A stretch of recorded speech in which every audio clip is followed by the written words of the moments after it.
Well,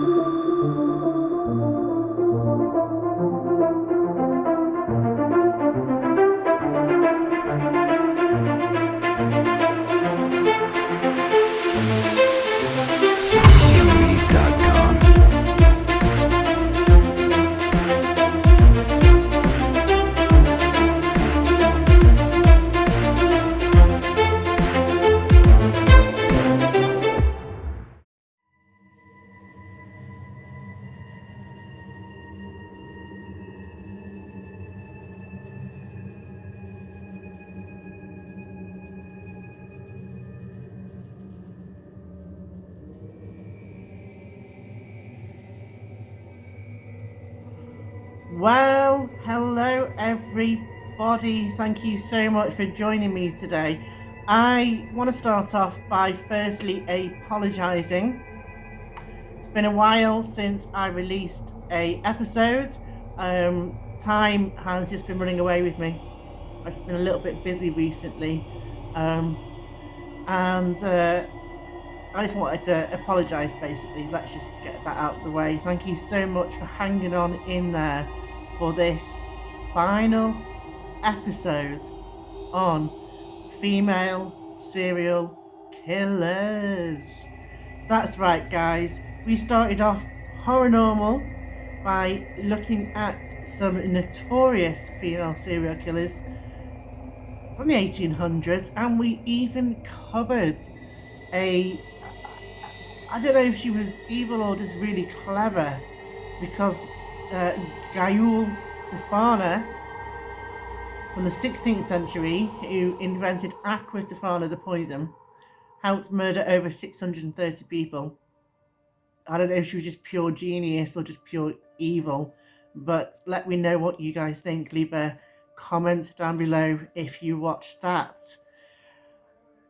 If you're not familiar with Horrornormal, it is basically horrific events that I'm trying to cover that have occurred through time that sparked my interest, and it also is going to vary. Okay, we are going to throw some actual horror in there and some paranormal too.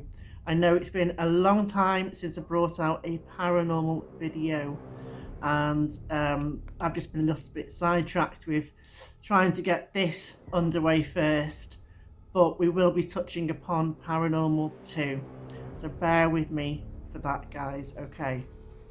If you have any questions, or if you have a story that you would like to share, maybe you've had a paranormal experience, maybe you've had a near-death experience, maybe you have been visited by ETs, aliens, have you captured any really good UFO footage, whatever your subject is, whatever your platform is, if you've got a story to tell and you'd like to be here, then just drop us a line.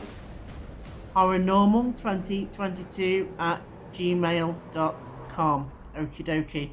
Also, guys, I was thinking about this as well. Horrornormal, right? Think about how over time, if you used to doing something over and over and over and over and over again, you don't really sort of think about it that much. Let's think about executioners. Say, okay, they execute their first ever person. I'm sure they're going to be feeling a bit like, ooh, is this something I should be doing? Am I actually helping society? And they might think about it the second time they execute somebody, the third time. Then over a period of time, that thought might get less and less, and it just becomes a duty. It just becomes something that you do and something that you are used to doing, which means that you've normalized horror, basically. It's like looking at things like kids on the streets killing kids, carrying knives, right? And like media, parenting, they say, is social media and the games that people are playing that are so violent. Does that have a part to play in it? Does like horror, like films and things, have a part to play? Have we become desensitized and horror has become normalized? So we're going to be looking at things like that too in the future. But for now, let's crack on with today. Um, I would like to give a couple of shout outs first, okay, to some really cool people that have subscribed to the channel and offered me support and some guidance. I'd like to give a big shout out to Jared King TV. I totally love this guy. I think he is awesome. He left me a very nice comment and I would like to thank him. So Jared King, thank you so much. Your little comment actually made my day. I appreciate it. This guy rocks. I want you to check out his channel. I've left a link in the description down below. He goes to some really great historical locations, provides great storytelling on his channel. Like I said, I'll leave in the link in the description down below. So if you haven't already subbed to him, then you can go and sub to him. And remember to say where you came from. Paranormal. Jared King, you're awesome. Thank you so much for the love and support. Also, I would like to thank Cabo TV. Hope I'm pronouncing that right. I just watched an amusing little reel that he put up today on YouTube. Who is Cabo TV? But other than that, this guy is awesome. He has some really interesting videos out and locations and history and everything like that. I'm not going to ramble on too much. Again, I'll leave a link in the description down below. But I just wanted to give Cabo TV a shout out because, again, lovely comment from this guy and offered some support. I mean, I'm only starting off here, guys. I literally have like 32 subs or something. My TikTok, on the other hand, is like I'm nearly up to 1,000 followers, which means I shall be able to go live soon. So I'll leave my TikTok down below too. Yeah, fingers crossed. But I mean, YouTube, I just think it's a difficult platform to crack. If you're new to it all and you're just trying to get out there, unless you've done, you know, something extremely awesome that goes viral very quickly, then I think it's more difficult to get going on YouTube than any other platform. But that's just my experiences. What do you guys think? Let me know. Another big shout out goes to my girl Mel from Kiwi's Para Explore. Hope I'm pronouncing that right, Mel. We've chatted off and on for a couple of years, off and on, you know, just hi, how's it going, kind of thing and stuff. But I've watched quite a lot of Mel's videos that she puts out. She also has an Instagram too, and she does some really comical things on there, as well as all the paranormal stuff too. So it's worth checking her out on there. I'll leave a link in the description down below, and also her YouTube channel. She teams up with some really awesome people. I love it when they all go off and play Randonautica. Wow, some of the things that they've come across and experienced. I'll just leave it there. You can go and check it out for yourselves. So massive shout out to Kiwi's Para Explore. Sometimes I think I might just trip over my own tongue. Oh, right. If you have been with me from the start, then you're going to be used to my little folder here. I smoke too much, so I can't remember everything, so I have to have my notes, if you guys get me. That's all I need to say. Paranormal or paranoid? You know what? You have to have a laugh, guys, don't you? Let's crack on. Let's get into it. Okay, enough of wasting everybody's time. So we covered some historic murders from the 1800s and even as early as the 16th century. And then in the last episode, we talked about Eileen Carol Wuornos, America's first female serial killer who was on death row and was executed in 2006, I think. Well, we all know Lavina Fisher was America's first female serial killer, but she was like the first modern day serial killer. There we go. I want to mince my words about that one. So, but like, if you're not familiar with it, then check out Monster, the film that was based on Eileen Wuornos's life. She was basically had life on the roads, acting as a prostitute and robbing customers, and not just robbing them, but shooting them dead afterwards as well. So we basically touched upon her life and her death, and mentioned another two heinous women, which I'm sure you are all familiar with, and that is Myra Hindley and Rose West. Now, they didn't kill on their own, but they actually teamed up with their twisted lovers. Now, another woman I want to talk about had some media coverage after the event, but isn't that well world known. Okay, now I find it quite hard to believe, as I think she was one pretty fucked up, evil, twisted person, in all honesty. I mean, just look at this picture, like, really, just look at this picture. Before we talk about her, okay, we have to honour and mention her victims. Now, her victims were Lucas Lebowski, Kevin Lee, and John Chapman in March 2013. She murdered these three men in the space of 10 days. And her name is, I can never pronounce this properly, bear with me, Joanna Dennehy.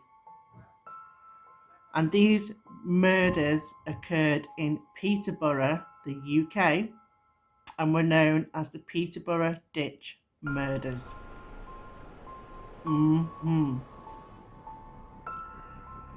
Now, in the history of the UK, only 3 women have ever been given a whole life sentence without the possibility of parole. Now, I mentioned 2 of them at the start. Myra Hindley, who helped Ian Brady with the infamous Moors murders in the 60s, and who now has actually passed away, and Rose Mary West, who, along with husband Fred West, was involved in the torture and murder of at least 9 young women in the 70s and 80s.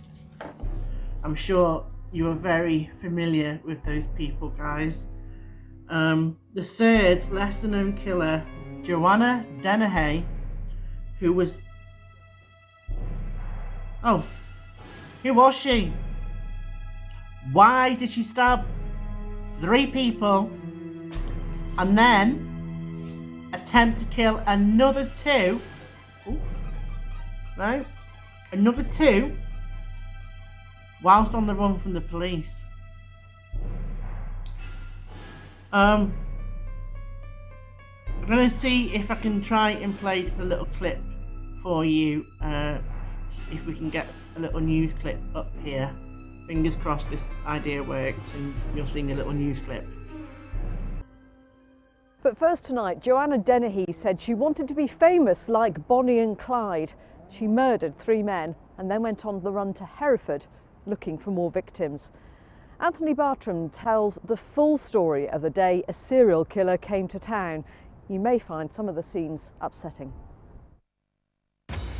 The accomplice of a triple murderer has been found guilty of aiding her sadistic killing spree. 2 men have been found guilty of helping Triple killer Joanna Dennehy's crimes were played out in court like the plot from a horror film. Until last April, she'd never been to Hereford, a quiet city and an unlikely backdrop for the final, terrifying scenes of her violent rampage. Tonight, we bring you the inside story. Multiple murders just don't happen here in Hereford. At least that's what local people will tell you. So you might think this would be the perfect place for someone like Joanna Dennehy to lie low. But she was going to do anything but that. She'd already murdered 3 men in 9 days in Peterborough and came to this city to kill more. She wanted to kill 9 people. That's what she kept saying to me. Got to do 9, Mark. Got to do 9. Got to do 9. Apparently, that's the number of people Bonnie and Clyde killed in her bank robberies. And she was telling Gary that she wanted to go down like Bonnie and Clyde. I don't sleep at night anymore, anyway. It's just, I'm just glad Joe went guilty, because I wasn't looking forward to seeing her in court. After such violence, Dennehy appeared calm in custody.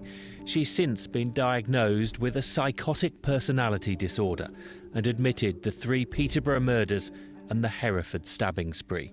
Stretch always denied being her willing accomplice, but the jury found him guilty of attempted murder.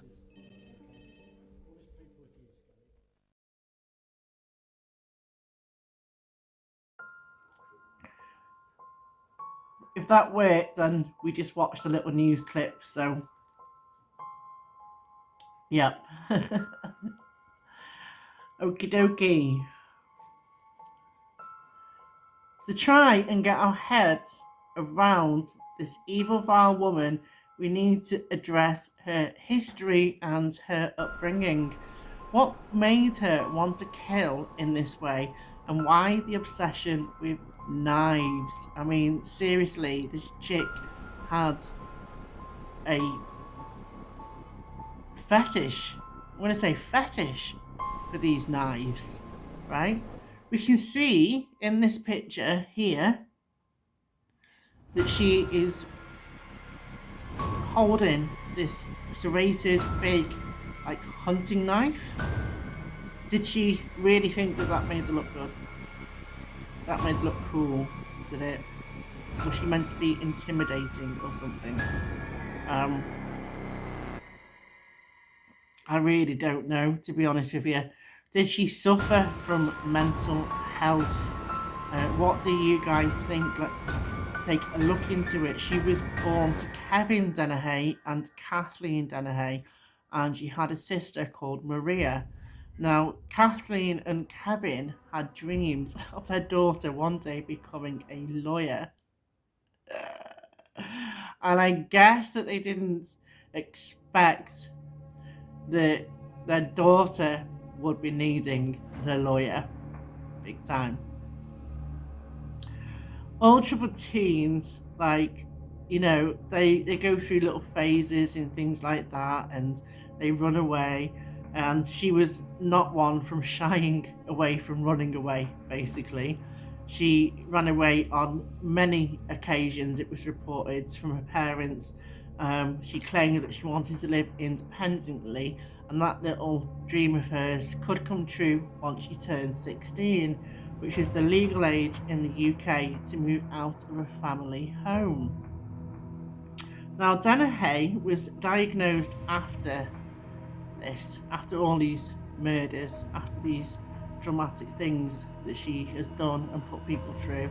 She was later on diagnosed with psychopathic and antisocial disorders, as well as borderline personality disorders. Following her arrest, she was also diagnosed with paraphilia sadomasochism, where a person gains sexual excitement from pain and humiliation. I also found a quote from her sister Maria, who was 29 at the time of the murders and quoted saying this to the Daily Mirror. Right. Maria, 29, told the Mirror, "It was like she woke up one day and said no about her planned career. There was cannabis and drugs involved. She became a bit of a rebel. The first time she ran away from home, my parents called the police." Right. Obviously, this did nothing to change the pathway she was heading down. Right, come on, let's be honest, right? Who doesn't out there, you know, like a little drink or like a little smoke or something, okay? Especially when we're like teenagers and things like that. I mean, crikey, I remember having my first like alcoholic little beer at 13. I had a couple of those. I was very sick afterwards, and Mum got home and my mum made me eat a whole French breadstick, just dry, to try and mop up the alcohol. And you know, the stupid things, and had a little smoke and things like that. Threatened to run away from home, etc. But I never went down that pathway, and there's many of us that didn't. We would not all become murderers. And you know what? There are a lot of people out there with mental health issues, right? Depression, anxiety, panic attacks, agoraphobia, claustrophobia. I can't think of them all. You know, PTSD, stress, bipolar, manic depressant disorder. Does that still exist, or does it change now? They changed the name so many times. Personality disorder, there's different clusters of that. Borderline personality disorder, schizophrenia. We don't all murder people, right?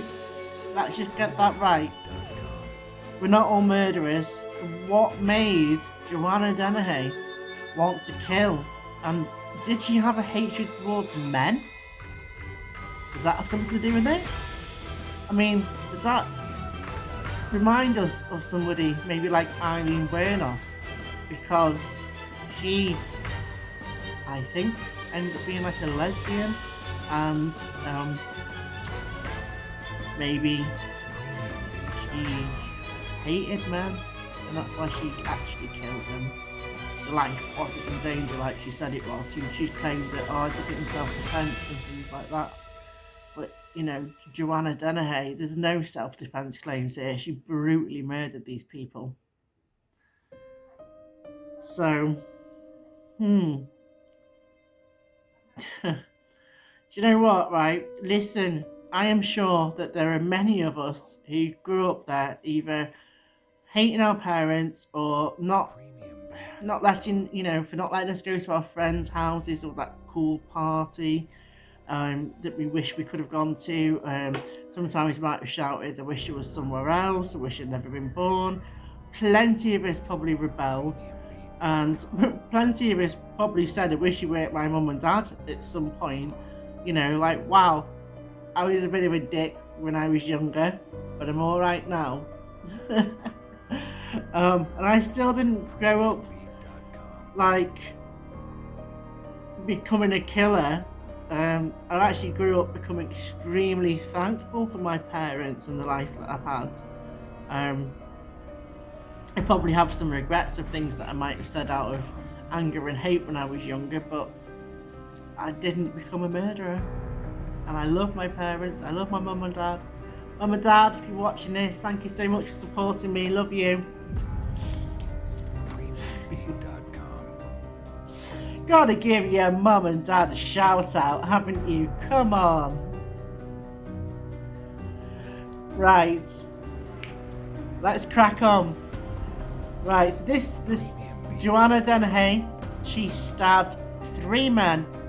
Lucas Slabowski, Kevin Lee and John Chapman over a 10-day period in March 2013. Lucas was a Polish national. and was Dennehy's first victim. She'd only known the 31-year-old a matter of mere days before killing him at the property in Orton Goldhay, Peterborough, around March the 19th, 2013.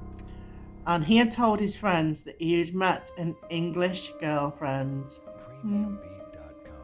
Did you spin that line on you, Lucas? And after being coaxed by text messages from Joanna, he went to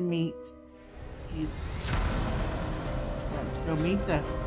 And it is thought that he was expecting a sexual encounter. So she'd basically led him on and was suggestive and, about the idea that possibly they might have some sexual relations. And obviously that wasn't the case. The poor guy was lured there and then stabbed. Joanna Dennehy stabbed Lucas in the heart. And no one knows why she did this. Other than her feeding her sick addictions at the end of the day, she then disposed of him like trash in a wheelie bin. There was absolutely no respect there at all. John Chapman was Dennehy's second victim, who was killed on March the 29th. Now, John was 56 and was a Falklands veteran who lived at a bedsit in the same property as Dennehy and was high on drink and drugs as she stabbed him in the neck and chest, guys. Wow. Poor guys, you know what? Fought for the country. 56 years old, and he is brutally murdered by this woman. Very sad indeed. After taking the life of her second victim, Dennehy contacted her accomplice Gary Richards, also known as Stretch, and told him, "Oops, I did it again." Basically, oops, I did it again. Don't want to be cheesy and quote Britney Spears, but Joanna Dennehy did. Now, Dennehy then transported the bodies in a car along with the help of Richards, another friend, Leslie Layton, before attempting to bury the bodies in ditches around Peterborough. Kevin Lee was Dennehy's third victim. Later in the day, on March 29th, she stabbed her 48-year-old landlord and lover in the chest. When Dennehy dumped his body, she dressed him in a black sequin dress and left him on a roadside ditch in Newborough, where he was discovered on March 30th. Now, that is absolutely sick and perverted, and no remorse for him or her other two victims. Instead, she even humiliated them in death, disposing of them just like they were absolute garbage to her, that they were just her little toys that she'd bent and broken and discarded, literally ditched them. Wow. Do you know what? Even on the day of her sentencing, this is what the judge had to say. The judge, Mr. Justice Spencer, told the Old Bailey, within the space of 10 days, you murdered 3 men in cold blood. Although you pleaded guilty, you made it quite clear you have no remorse. He then went on to add, right?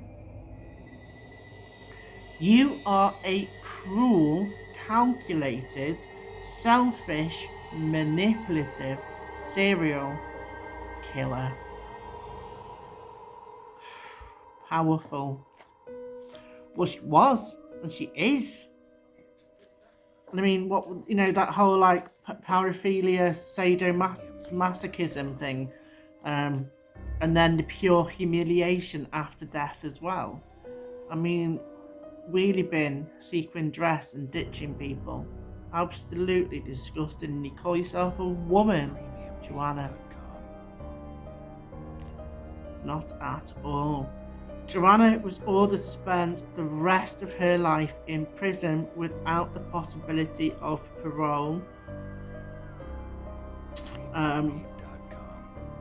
As she was sentenced, apparently her reaction was to laugh and to smirk.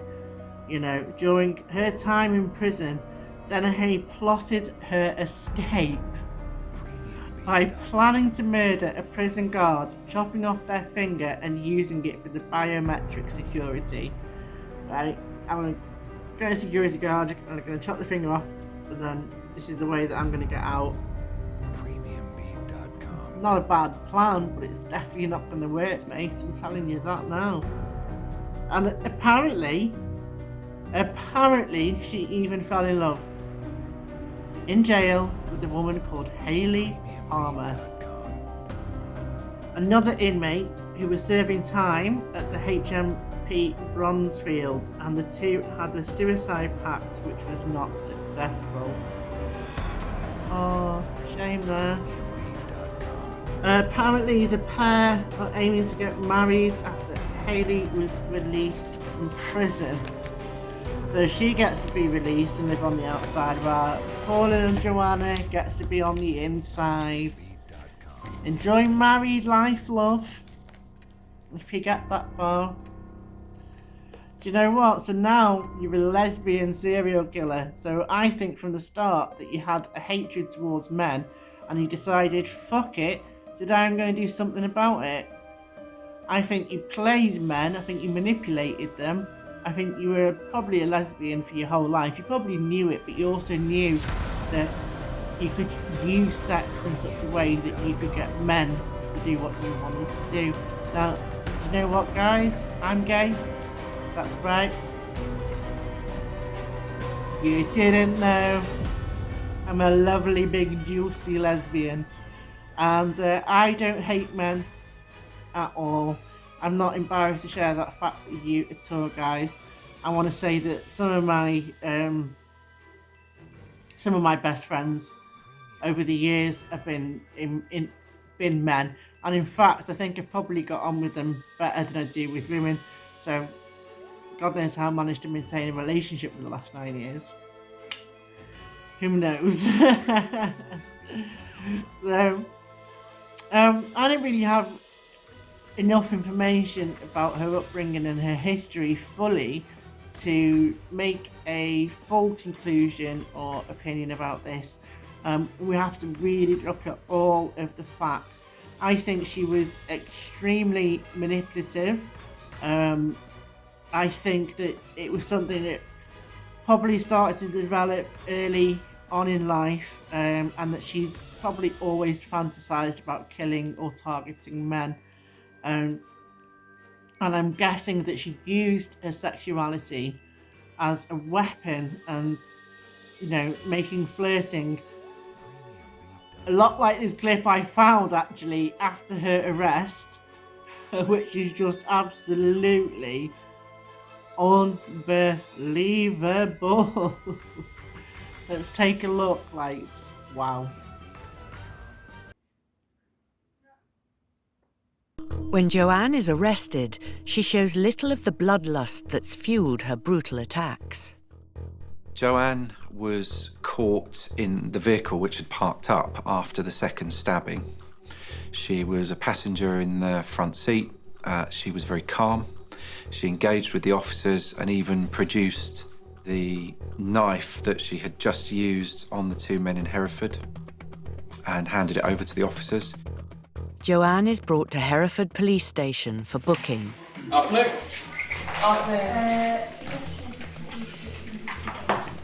You are Joanne Christina Dennehy.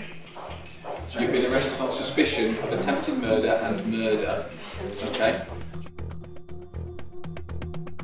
Joanne presented at the custody desk as if she was in a really euphoric state, and the video that I saw subsequently showed her in a really relaxed frame of mind. Would you be cheery if you got for attempted murder and murder? No, but I'm just smiling. I don't know anything about it. I was just out enjoying the sunshine. You're reading about Nico shortly. Say again? You're reading about Nico shortly. I look forward to it. You're a decent cover. I'm a crack criminal. Yes, you've been caught, so. Yes, please. Alright, go on then, Joe. Some food first. We'll get you some I'll take your order when you get in the cell. Come on, then. What do you want to drink? Amongst the jokes, Joanne makes a chilling revelation. She told the custody officer at the time, in a kind of prancing around the custody room style, that she'd killed 5 people.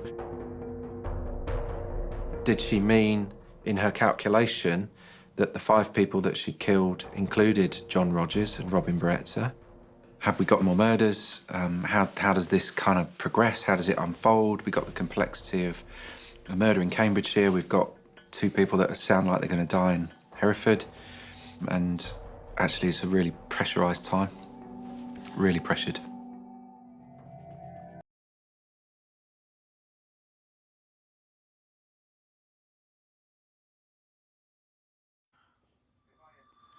Well, guys, her killing spree may have only lasted 10 days, but the pain she caused for others will last forever. This woman basically should never, ever, ever be released from jail, ever. And I don't even think that they should allow her to get married. You know, what gives her the right to have some happiness after she's caused all that pain to so many people? And I mean, we just checked out that little clip there from her arrest as well. I mean, do you really think like, oh, she can flirt her way out of it? Seriously, like for real. I'm not going to get into Myra Hindley and Rose West in this episode, as it is too much to cover, because their stories are very long indeed, and we have to really go into the history and everything that happened with those. So I just want to say, maybe we'll do that another day. Maybe we will. I'm not too sure. But have you guys been enjoying this mini-series so far? If you haven't already subscribed, then please subscribe to Horror Normal, and you can come and follow me over on TikTok.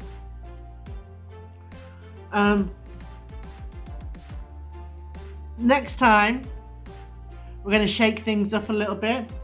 We are going to throw some horror into the mix. That's right, guys. This little series here on female serial killers has now come to an end. Like I said, in the future, I might touch upon Rose West and Myra Hindley, but there's quite a few people that have covered it, you know, and they are quite popular people, popular topics that people have covered as well. So I'm going to steer away from this now. We've done the first little series on crime. The next we are looking at horror. That is everything from horror films to horror stories to true life horror to horrific events. The one that I'm going to aim to do next time, guys, right, we've got to take a look at some real, like, good video footage. This might be like a 2-part thing, because it's quite a lot to cover just in one like episode. I don't want to make these too long and people get bored and lose interest and then don't come back. That's not the plan, that's not the idea. So I'm going to be looking at a true life horror story that happened over in America. Now, imagine films, if you can, like The Hills Have Eyes, Wrong Turn, just total like hillbilly madness. We're talking deformities, isolation, brutal murder that kicked up a storm on social media, and I'm not going to give it away. So you have to come back. You have to come and join me next time on Horror Normal, and I'll replace the batteries. Yeah, it's I watched this story, right, and wow, I was like, is this actually real? And it is, guys. It is absolutely real. So please, please, please come back. Check out Horror Normal on TikTok, Instagram, and Facebook. All links in the description down below. Come over to my Facebook group. Let's have a chat. You can post also if you've got your YouTube channel. Please come and post to my Facebook group. It's absolutely fine. It's a safe space. Again, with my TikTok, I'll leave that down below. I'm hoping to do lives on TikTok soon, so come on over there. And if you can, please share this out for me. I'd be eternally grateful. For now, thank you so much for being here for the final episodes on female serial killers. It has been great. We got there in the end, guys. So that's brilliant. Thank you, and I will see you all soon. I'm Kaz Fanti. This has been Horror Normal. See you soon.